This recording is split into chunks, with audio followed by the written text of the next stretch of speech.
Hello friends, સ્વાગત છે તમારા બધાનું મારી યુટ્યુબ ચેનલમાં।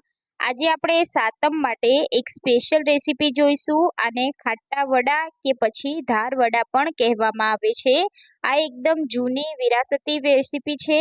જ્યારે દાદી નાની લોકો આ રેસીપીથી શીતળા સાતમ ઉપર આ જરૂરથી બનાવતા જ હતા। તો આજે આપણે એકદમ જૂની એવી રેસીપી જોઈશું। આને બનાવવામાં બિલકુલ ઇઝી છે અને એટલી ટેસ્ટી બને છે કે આ વડા તમે બનાવી 3 દિવસ સુધી ખાઈ શકો છો। તો આ વડા બનાવવા માટે આપણે અહીંયા 1 કપ જેટલા ચોખા લીધા છે। તો ચોખા તમે કોઈ પણ ખીચડિયા ચોખા લઈ શકો છો। એમાં આપણે અડધા કપ જેટલી ચણાની દાળ લીધી છે અને 1/4 કપ જેટલી મેં અડદની દાળ લીધી છે। તો ચોખા દાળ સાથે આપણે સરસ એવું મિક્સ કરી લેવાનું છે અને ગેસની ફ્લેમ આપણે મીડિયમ રાખી આપણે તેને થોડીક વાર માટે આ રીતે સાતડી લેવાના છે, જેથી ચોખા અને દાળમાં જે ભેજનું પ્રમાણ હશે તે અહીંયા ડ્રાય થઈ જશે, બધો જ ભેજ ગાયબ થઈ જશે, જેથી આપણે આ દાળ ચોખાને પીસશું તો એકદમ સરસ એવું તેનું મિશ્રણ આપણે રેડી કરવાનું છે। તો તમે પ્રીમિક્સ બનાવી અને પણ રાખી શકો છો। જે રીતે આપણે હાંડવા ઢોકળાનું બનાવીએ છીએ સેમ એ જ રીતે આપણે આનું પ્રીમિક્સ બનાવીશું। તો દાળ ચોખાને આપણે થોડીક વાર થોડા ક્રન્ચી થાય ત્યાં સુધી આપણે શેકી લેવાના છે। તો અહીંયા દાળ ચોખા આપણા સરસ એવા શેકાઈ ગયા છે, બળી ના જાય એનું ખાસ ધ્યાન રાખવાનું। હવે આપણે ગેસની ફ્લેમને બંધ કરી દેવાની છે અને દાળ ચોખાને એકદમ ઠંડા કરી લેવાના છે। તો અહીંયા તમે જોઈ શકો છો દાળ ચોખા સરસ ઠંડા થઈ ગયા છે। તો હવે આપણે તેને મિક્સર જારમાં પીસવાના છે। તો આપણે મિક્સર જારમાં થોડા થોડા દાળ ચોખા એડ કરી 2 વાર પીસી લેવાના છે। તો અહીંયા હું 2 ખોબા જેટલા પહેલા દાળ ચોખા એડ કરી અને તેને મિક્સર જારમાં એકદમ સરસ ફાઇન એવો પાવડર બનાવી લઈશું। તો તમે જોઈ શકો છો મિક્સર જારમાં સરસ એવું પીસી લીધું છે। તો હવે આપણે જે બાઉલમાં આનું મિશ્રણ બનાવવાનું છે એ બાઉલમાં આપણે આ દળાયેલું કાઢી લેવાનું છે અને આ જ બાઉલમાં આપણે ફરીવાર વધેલા દાળ ચોખાને પણ પીસી લેવાના છે। તો તમારી પાસે હાંડવા ઢોકળાનું બેટર હોય તો તમે ડાયરેક્ટલી બનાવી શકો છો। તો મેં 2 વાર કરી અને દાળ ચોખાને પીસી લીધા છે। તો હવે આપણે આનું બેટર બનાવવાનું છે। તો તો આ બેટર બનાવવા માટે મેં અહીંયા ખાટું દહીં છે એ લીધું છે।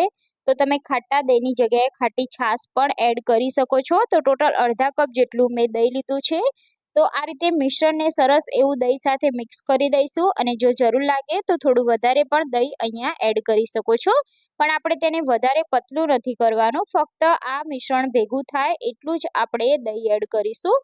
તો અહીંયા તમે જોઈ શકો છો કે મેં મિશ્રણ સરસ રીતે ભેગું કરી દીધું છે। તો મિશ્રણ આ રીતનું ભેગું થઈ જાય એટલે આપણે તેને ઢાંકી અને આથો લાવવા માટે મૂકી દેવાનું છે।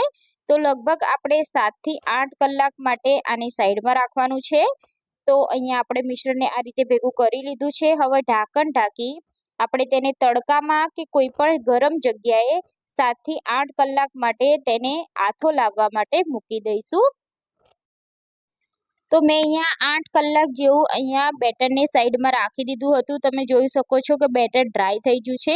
તો આપણે થોડું પાણી એડ કરી બેટરને થોડું આપણે ભીનું કરી લેવાનું છે। જે રીતે આપણે વડાનું બેટર બનાવીએ એવું આપણે એકદમ થીક બેટર કરી લેવાનું છે। તો આ રીતે થોડું મિશ્રણમાં પાણી એડ કરી અને એડજસ્ટ કરી લઈશું। તો હવે આપણે એમાં મસાલા કરીશું। તો સૌથી પહેલાં સ્વાદ મુજબ મીઠું એડ કરીશું, ચપટી જેટલી હળદર એડ કરીશું, 1 ચમચી લાલ મરચું પાવડર અને 1 ચમચી આદુ લસણ અને મરચાંની પેસ્ટ એડ કરીશું। થોડાક એવા લીલા ધાણા એડ કરી દઈશું। અહીંયા તમે મેથી પણ એડ કરી શકો છો જો તમારી પાસે હોય તો। 1 ચમચી અજમો એડ કરીશું અને ચપટી જેટલી હિંગ એડ કરવાની છે અને 1 ચમચી આપણે તલ એડ કરવાના છે। હવે બધું જ મિશ્રણ આ રીતે હાથેથી આપણે મિક્સ કરી લેવાનું છે, જેથી આપણા બધા જ બેટરમાં મસાલાનું પરફેક્ટ માપ આવી જાય। તો અહીંયા તમારે કોઈ પણ મસાલા એડ કરવા હોય તો તમે કરી શકો છો અને મેથી પણ અહીંયા તમે એડ કરી શકો છો, પણ મેં મેથી એડ નથી કરી।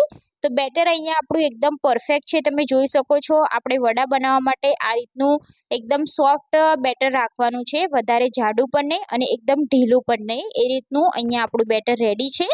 તો હવે આપણે વડા બનાવવાનું શરૂ કરીશું। તો આ વડા બનાવવા માટે આપણે આ રીતનું કોઈ પણ કોટનનું કપડું હોય એ લઈ લેવાનું છે કે કોઈ પણ રૂમાલ પણ તમે લઈ શકો છો. તો રૂમાલને આપણે પાણીવાળો કરી અને ભીનો કરી દેવાનો છે. તો આ રીતે ભીનો રૂમાલ જ છે અને મેં ઉપર થોડું પાણી છાંટી દીધું છે. હવે આ રીતનું એક પૂરીની સાઈઝનું આપણે ગુલ્લું લઈ લેવાનું છે, એને ગોળ ગોળ શેપમાં આપણે વાળી લેવાનું છે. તો આ વડાને ટીપવાની એક અલગ જ રીત હોય છે. તો વડાને આ રીતે હાથેથી થોડા તમે ટીપી અને રૂમાલ પર એડ કરી દેશો તો તરત વડું અહીંયા બની જશે, તમે જોઈ શકો છો. તો આ રીતે તમે રૂમાલ ઉપર રાખી અને વડું વણી શકો છો, હાથ પર રાખીને વણી શકો છો, પણ હાથ પર તૂટી જશે અને રૂમાલ પર બિલકુલ નહીં તૂટે. તો તમારે એક સાથે જેટલા વડા બનાવવા હોય એટલા તમે રૂમાલ પર રાખી અને બનાવી શકો છો. તો સૌથી પહેલા રૂમાલને આપણે પાણીવાળો કરી લેવાનો છે. સાઈડમાં એક પાણીનો બાઉલ રાખી જ લેવાનો અને આ રીતે હાથની મદદથી ટીપતા જવાનું છે અને વડાને આ રીતે વણી લેવાનું છે. તો તમે જોઈ શકો છો કે આપણે એક સાથે 5 થી 6 વડા અહીંયા બનાવી લઈશું અને સાથે સાથે આપણે તેને તળવાના પણ છે. તો 1-2 વડા તમે બનાવશો તો એકદમ ઇઝીલી આ વડા બની જશે. આ વડામાં બનાવવામાં કોઈ પણ જાતની મહેનત પણ નથી અને એક સાથે ઘણા બધા વડાને તમે તૈયાર કરી શકો છો.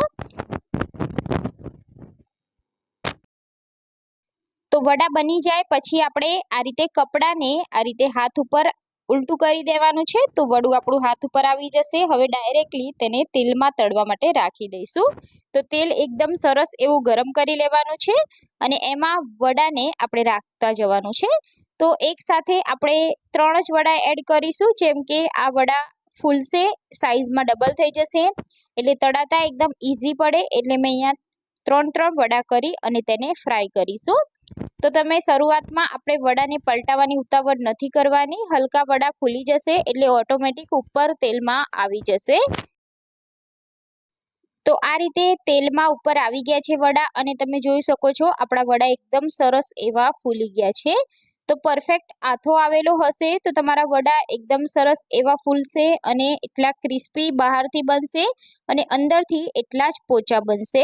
હાંડવા ઢોકળાને પણ ટક્કર મારી દેશે આ વડા તમે બનાવી લીધા તો અહીંયા બધા જ વડા આ રીતના ફૂલી અને દડા જેવા થઈ જશે.